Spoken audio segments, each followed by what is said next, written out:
I'm Ztarli, and in this video I'll be drawing a Singe Crest from the video game Day of Dragons. This is a two-part video, with the first part being sketch, line and base colours, and the second part being the shadow layer and the painting. To begin with, I'm just getting some reference pictures that I downloaded from the Day of Dragons official Discord server, which was just under the Singe Crest channel. I've not drawn a Singe Crest before, so whenever I'm drawing something new, I like to get lots of references, so make sure I get it right. I am planning on colouring it the blue colour, so that's why I've got the blue image on the top, and then the rest of them are just so I get the shape of the head right. So I'm just starting off with my sketch. Just got a desaturated red colour. I don't like using black much, so whenever I'm sketching, I do sketch in a desaturated colour. I'm just trying to capture that cheerful face the Singe Crest has. It's a pretty adorable face. I really like the Singe Crest. I'm generally not a fan of wyverns in general. I much prefer dragons that have the forelimbs. But I really like the design of the Singe Crest, and I'm really excited for it to be in game. It's not currently in the game, but it'll definitely be a dragon I'll be playing once they have finished the development of it and entered it into the game. I'm now just using the select tool to basically cheat, because I think the face isn't quite right, so instead of redrawing it, I just kind of shift it and then fill in the gaps. It is only a sketch, so this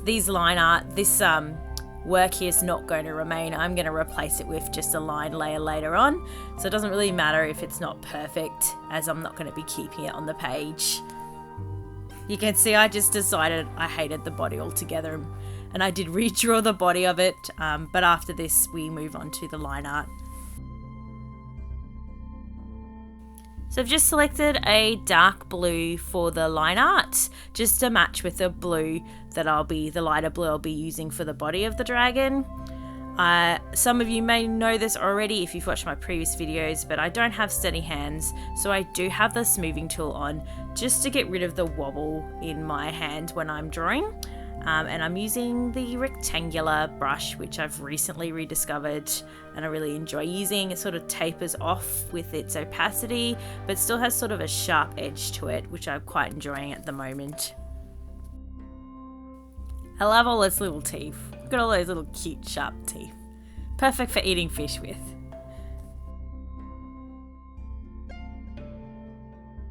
And now just going to flip the canvas just to make sure that the picture still looks okay.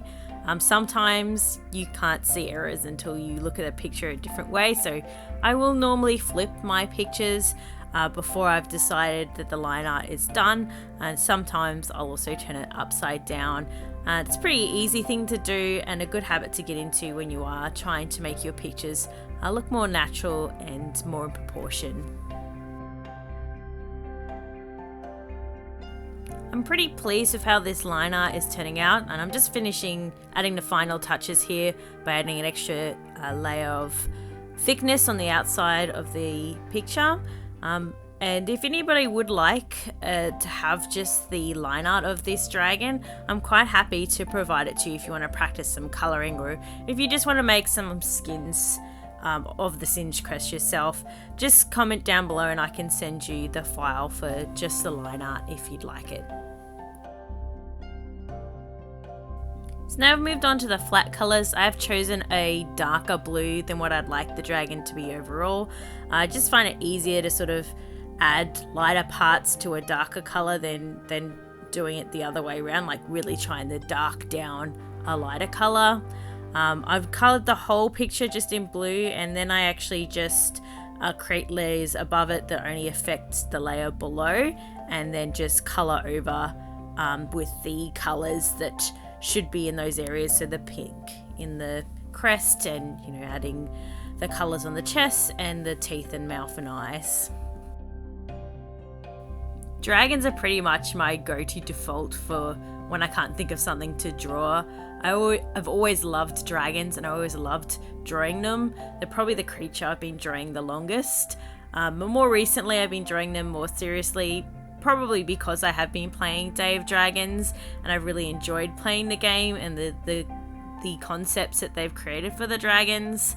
So I've had lots of fun recently drawing like shadow scale faces and making like little stickers for them and that kind of stuff. So I'm really glad the game exists. Even though it's currently only in early development, I still think it's worthwhile investing in it, and even if it's only got 2 dragons at the moment, it's still a fun game to play in my opinion. I've kind of just noticed that my flats aren't terribly flat. I kind of adding a few gradients there and blending the colors together, but I guess when I say flats I mean the color of the dragon, like the actual coloring, not adding any shadow or shading. This is just the underlying color of the dragon, and then I'll do a layer later that actually adds form, like shadows and highlights to it. So when I refer to flats, I just mean like all the color of the dragon.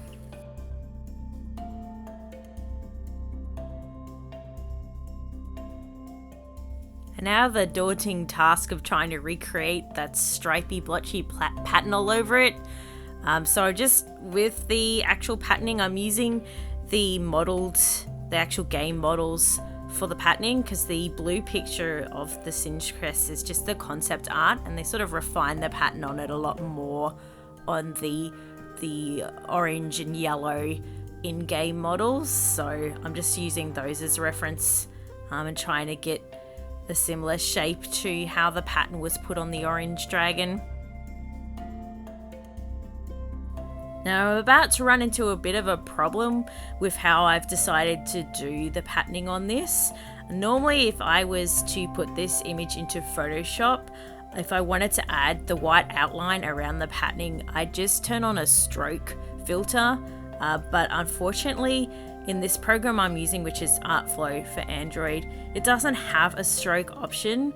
So instead what I'm trying to do is to duplicate the layer that has the patterns on it and turn it white and somehow get it to go larger but in the same position as the original pattern. I end up doing this just by blurring the layer a bunch of times and then duplicating those layers and combining them back down again, so it does give an outline to the pattern. It's sort of a long workaround for something you could probably quite easily do in Photoshop, but I'm not using my PC, I'm using my tablet, which doesn't have Photoshop. I'm just adjusting the line layer's opacity so a bit of the colour from the dragon underneath comes through on the lines, just to give it a softer feel to the line art overall. I also try to adjust the patterning layer to see if I can get it to blend into the dragon's skin color a bit better. I scroll through quite a few different blending options, but I'm not happy with any of them, so in the end I just leave them as the standard and I'll return to it later and integrate it into the rest of the dragon better later on in the video. I'm just adding in a background before moving on to the shadows and highlights, just so I know what colors to choose when adding in the shadows and highlights and adding forms to it. I do a quick Google search just to check what sea cliffs actually look like. So you can see me flicking through here and deciding what I'm going to use, and then coming back to the picture and adding some lines into the sides of the cliff.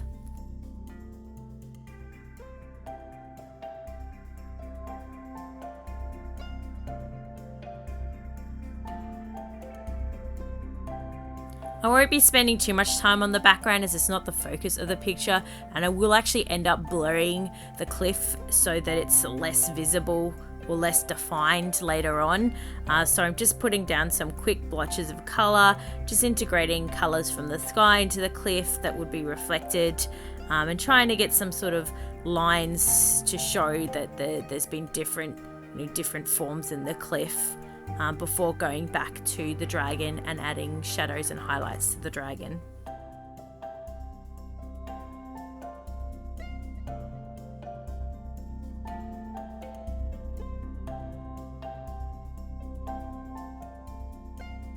So at this point in the video, I've spent about 50 minutes doing all the sketch, line and flat color and background. This is all recorded at 5 times speed, so I've sped it up quite a bit. and I spend just as much time doing the shadow and painting layer, which you'll see in the next video. But we're pretty much done for this video. If you liked it, please let me know by liking the video, and feel free to subscribe. If you have any questions about how I do art, or if you have any feedback for me, feel free to comment below. I do love to hear feedback, so don't be afraid to give me any kind of feedback on my art or drawing style. Okay, well, thanks everybody for watching, and I'll see you all next time. Bye!